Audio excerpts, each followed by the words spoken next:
नमस्ते आप सभी को। सनातन मीर चैनल पर आप सबका स्वागत है। आप लोगों से आग्रह है चैनल को लाइक करें, सब्सक्राइब करें और शेयर भी करें। पश्चिम बंगाल का विधानसभा चुनाव बहुत ही दिलचस्प हो गया है। पश्चिम बंगाल के मुख्यमंत्री ममता दीदी सुप्रीम कोर्ट बहुत लाव लश्कर के साथ गई थी, खुद ही अपना पक्ष रखने गई थी ताकि एसआईआर टल सके। उनको लगता है कि उनकी जान, उनकी सरकार की जान एसआईआर में ही लटकी हुई है। अब घटना यह है कि सुप्रीम कोर्ट ने उनके किसी बात को मानने से ही मना कर दिया। सुप्रीम कोर्ट का ये कहना है कि एसआईआर तो होकर ही रहेगा, अगर समय पर एसआईआर नहीं होगा तो ये चुनाव टल जाएगा। लेकिन ममता दीदी चुनाव टालना भी नहीं चाहती है। उनको लगता है कि अगर चुनाव नहीं हुआ तो अप्रत्यक्ष रूप से राष्ट्रपति शासन लग जाएगा, जो वो किसी भी सूरत में नहीं चाहती है। उनको मालूम है कि राष्ट्रपति शासन या केंद्रीय शासन के अधीन अगर चुनाव हुआ तो परिणाम क्या होगा, ये उनको मालूम है। अभी तक जो एसआईआर का मामला हुआ है उसमें 58 लाख नाम कट चुके हैं, जो विस्थापित हैं, बंगाल से बाहर रहते हैं, या जो मर चुके हैं, या जिनके नाम में कुछ खामियां हैं। सब मिला 58 लाख और 10 लाख और लोग कट चुके हैं जो अपने सही से अपने नाम का उनके प्रमाण नहीं दे पाए। कुल मिलाकर 68 लाख लोगों का नाम कट चुके हैं और 1,34,00,000 लोगों के नाम पेंडिंग चल रहे हैं। अब 1,34,00,000 लोग हैं, उनमें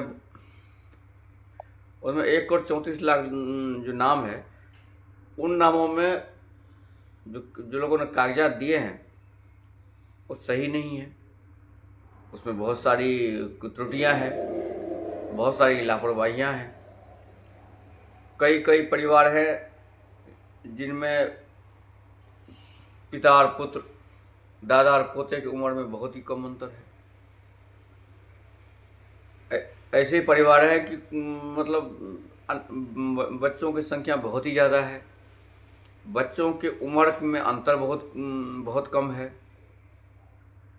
कुछ परिवार के तो ऐसे दिए हैं कि अपने ही परिवार के बच्चों में मजहब भी अलग अलग है। तो इतनी सारी विसंगतियों के कारण जो 1,34,00,000 लोगों का जो वोटर लिस्ट का जो काम है वो पेंडिंग है। ममता दीदी की चिंता का कारण यही है। अब घटना ये है कि पश्चिम बंगाल में ये पता नहीं चल रहा है कि ऊँट किस कर पर बैठेगा।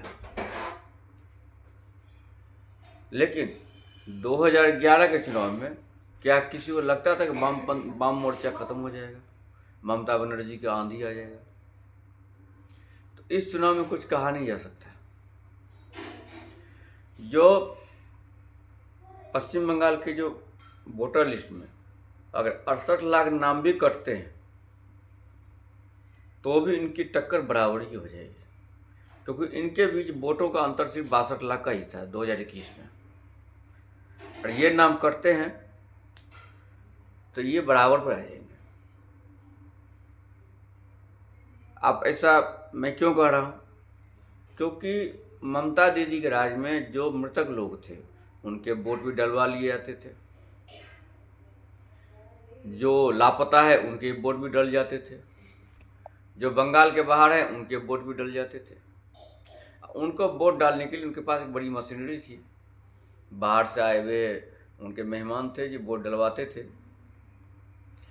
और इस चक्कर में और जो जर्मन वोटर थे उनको वोट भी नहीं डालने जाते। ऐसे बहुत बड़ी एजेंसियाँ उन लोगों की थी जो वोट डाल नहीं पाते थे, और वो लोग का वोट भी ममता बनर्जी अपने पक्ष में डलवा लेती।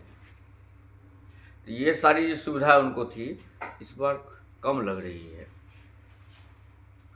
अब भाजपा के लिए घटना ये है कि उनके पास बूथ लेवल उतने कार्यकर्ता नहीं हैं। लोग अभी डरे हुए हैं कि वोट दें भाजपा को तो आगे के जान माल की सुरक्षा कौन करेगा। चुनाव के समय तो केंद्रीय सुरक्षा बल वो केंद्रीय जांच एजेंसी भरी पड़ी है, लेकिन चुनाव के बाद क्या होगा? चुनाव के बाद अगर दीदी फिर जीत गई, बंगाल का जादू तो नाम ही है ही, ममता दीदी तो इसे जादूगरनी है, लगातार जीत जाती हैं। तो इस बार अगर फिर वो जीत गई तब इनका क्या होगा? तो ये चिंता लोगों को बहुत घर कर गई है। लेकिन पिछले चुनावों से इस चुनाव में थोड़ा सा कुछ और अंतर है, एसआईआर के अलावा भी कुछ अंतर है। वो अंतर ये है कि इस बार भाजपा ममता बनर्जी की पार्टी से ज़्यादा लोगों को आयात नहीं कर रही है। दूसरा अंतर ये है कि इस बार भाजपा के पास मजबूत बंगाली प्रत्याशी है शुभेंदु अधिकारी के रूप में। पिछली बार ऐसा नहीं था। और शुभेंदु अधिकारी ने जब से 7th पे कमीशन लागू करवाया कोर्ट से लड़के, उससे उनका मजबूत विश्वास लोगों में बना। तीसरा कारण यह कि पिछली बार मोदी वर्सेस ममता हो गया था और ममता बनर्जी पर सीधा अटैक हुआ, जिससे बंगाल में अच्छा नहीं माना गया और बंगाल के लोग, विशेषकर बंगाली महिलाओं ने ममता बनर्जी को जी भर के वोट दिया था। इस बार वो सब बदल गया है। इस बार लोगों में, महिलाओं में वो उत्साह नहीं है और इस बार भाजपा भी ममता मोदी या भाजपा मोदी ममता वगैरह वो नहीं करना चाहती। इस बार तृणमूल भाजपा की लड़ाई रखने देना चाहती है, जिससे भाजपा को फायदा हो रहा है।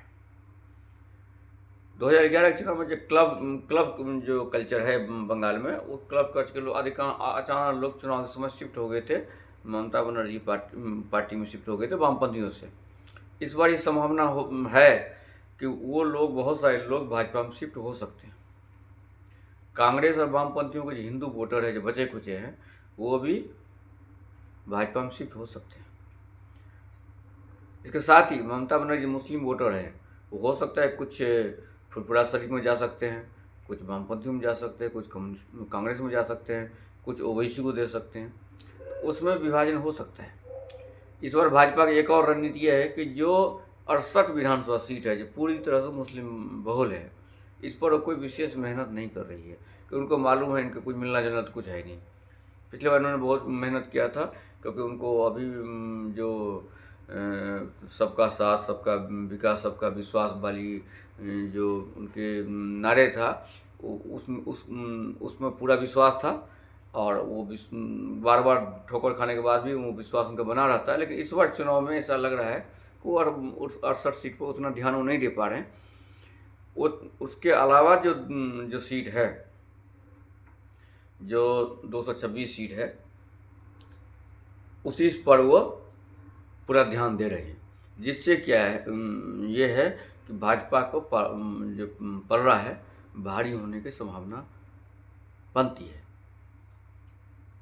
अब अगर 216 सीट में, अगर हिंदू बहुल सीट जो है 226 सीट, अगर हिंदू ध्रुवीकरण होता है तो भाजपा को जीत मिल सकती है। पिछले हम देखेंगे कि 2019 के लोकसभा चुनाव, 2021 के विधानसभा चुनाव, 2024 के लोकसभा चुनाव, इन तीनों चुनावों में भाजपा को करीब 140 से अधिक ऐसी सीट है विधानसभा सीट जहां उसको बढ़त मिली थी।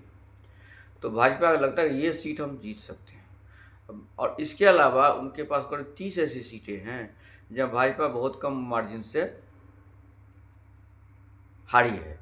तो अगर एसआई के कारण कुछ भी वोटों का इधर उधर हुआ है तो भाजपा वो सीट जीत सकती है, तो उसको लग रहा है जीत सकती है। इसके अलावा भाजपा में एक और परिवर्तन हुआ कि पिछली बार, अब की बार 200 पार जैसे खोखले नारे लगाए थे, इस बार वो सबसे बच रही है।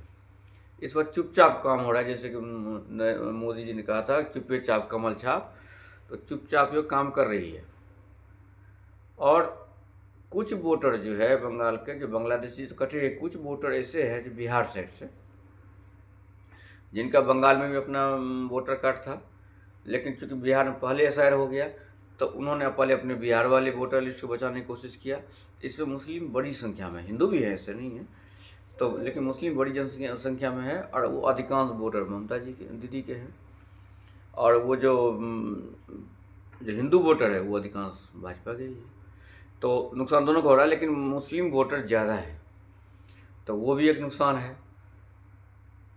लेकिन भाजपा की जीत में सबसे बड़ा रोड़ा ये है, कलकत्ता मेट्रो सिटी में क्या होगा, हावड़ा में क्या होगा, उसके अलावा जो इनका 24 परगने में क्या होगा। जब तक इस सब को ये नहीं भेद पाएंगे तो ये जो बंगाल जीतने का उनका जो बहुत पुराना सपना है वो पूरा होने की संभावना बहुत ही कम है।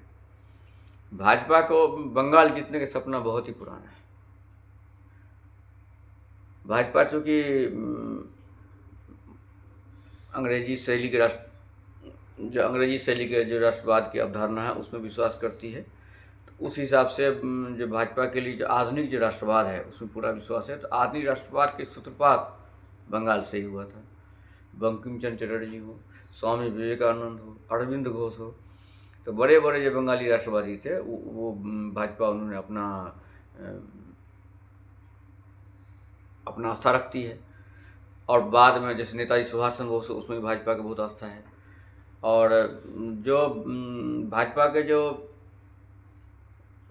पूर्व पार्टी थी जनसंघ, उनके संस्थापक श्यामा प्रसाद मुखर्जी वो बंगाली थे। उस समय जो हिंदू महासभा के जो अध्यक्ष हुआ करते थे निर्मल चंद्र चटर्जी, जो सोमनाथ चटर्जी के पिताजी थे। तो इस सब को देखते हुए जो भाजपा के लिए बंगाल जीतना एक बहुत बड़ा काम, उनको लगता है कि अगर बंगाल नहीं जीता तो कुछ नहीं जीता। और आधुनिक भारतीय राष्ट्रवाद के सूत्रपात क्योंकि बंगाल से हुई थी, इसलिए भाजपा के जो राष्ट्रवाद वाली अवधारणा है, राष्ट्रवादी विचारधारा है, उसमें बिना बंगाल जीते उसको लगता है कि अधूरा है। इसलिए भाजपा का वर्षों से सपना है बंगाल जीतने का। यहाँ मैं आपको बता दूं कि 1951 में जब भारतीय जनसंघ बनी थी तो 52 में जब पहला लोकसभा चुनाव हुआ था तो जनसंघ को 3 सीट मिली थी, उसमें 2 सीट सिर्फ बंगाल से जीती थी। वो श्यामा प्रसाद मुखर्जी जीते थे, एक और बंगाली जीते थे। तो अब जो 2/3 सीटें उसके बंगाल से शुरुआत हुई थी, आज बंगाल में उसका नहीं, इतना नहीं, आधार नहीं है, तो इसलिए उसको ये लग रहा है कि बंगाल को जीत सकते हैं। भाजपा के बंगाल जीतने के बहुत सारे कारण हैं। बंगाली हिंदुओं में जो राष्ट्रवाद की अवधारणा है, जो हिंदू राष्ट्रवाद अवधारणा था उसको मंद पड़ जाना, फिर बंगाली हिंदुओं को उत्तर भारतीय जो हिंदी तथाकथित हिंदी भाषी क्षेत्र है उनके प्रति उनकी अलग से अपने आप को अलग दिखाने की मानसिकता रखना, और अपने आप को आमार बांग्ला हम बंगाली है तुम हिंदुस्तानी हो जैसे भावनाएं रखना। तो ऐसे बहुत सारी चीज़ है जिसके कारण जो उत्तर भारत में जो राजनीति चली उससे बंगाल की राजनीति अलग ही रही। जब आडवाणी जी का रथ यात्रा चला था अयोध्या से क्षमा करिए सोमनाथ से अयोध्या तक, तो उसमें बंगाल होकर ही गई थी, लेकिन जो 91 का लोकसभा चुनाव हुआ था तो उसमें भाजपा का खाता नहीं खुला था, जबकि उत्तर प्रदेश में भाजपा ने भारी जीत हासिल किया था। उसके बाद भी जो लगातार जीत हुई तो भाजपा कभी बंगाल में जगह नहीं बना पाई। बंगाल में भाजपा की जगह बनी 2014 के बाद, जब 2014 में पहली बार भाजपा 3 सीटें जीती और 2019 में 18 सीटें जीत के एक रिकॉर्ड कायम कर लिया। लेकिन 2024 में भाजपा के हार गए और उससे 6 सीटों का नुकसान हो गया। तो इस बार भाजपा बहुत दमखम के साथ चुनाव लड़ना चाहती है। और बहुत सारे जो कांग्रेसी हिंदू है, जैसे आप अधीर रंजन चौधरी को देख लीजिए, बहुत सारे कांग्रेसी हिंदू है जो पूरी तरह से ये अपने आप को अब कांग्रेस में एडजस्ट नहीं कर पा रहे हैं। तो ऐसे हिंदू भी जो भाजपा पसंद नहीं करते थे, लेकिन चूंकि अब हिंदुओं का अस्तित्व बंगाल में बहुत ही खराब है तो उसे भाजपा को वोट दे सकते हैं। पूरी बंगाली बांग्लादेश की जो घटनाएँ हैं उसका ये प्रभाव पश्चिम बंगाल में बहुत ही ज़्यादा है, जो ममता बनर्जी के लिए बहुत ही ज़्यादा खतरे की स्थिति है। पिछले चुनाव में ममता जी ने बहुत सारे नाटक किया था, बहिर्गतों का नारा लगाया था, इस बार वो नारा उतना चल नहीं पा रहा है क्योंकि बंगाल में भाजपा के बहुत ही मजबूत शुभेंदु अधिकारी का नेतृत्व है और बहुत फूक फूक कदम उठा रही है। आगे देखते हैं चुनाव क्या बंगाल में चुनाव समय पर होंगे क्या। अगर बंगाल में समय पर चुनाव नहीं होते तो चुनाव टलेगा, और चुनाव टलेगा तो एक तरह से अप्रत्यक्ष राष्ट्रपति शासन ही लागू हो जाएगा और ममता जी ये नहीं चाहेंगे। तो आगे देखने वाली बात है कि जब चुनाव आयोग की घोषणा होती है और वो कई तरह से, अगर ये समय पर चुनाव होता है कि नहीं होता है, ये तो चुनाव आयोग जब घोषणा करेंगे तब पता चलेगा। तब तक के लिए नमस्कार। और आप सबसे ये फिर से आग्रह है, इस चैनल को सब्सक्राइब करें, लाइक करें, शेयर करें। नमस्ते।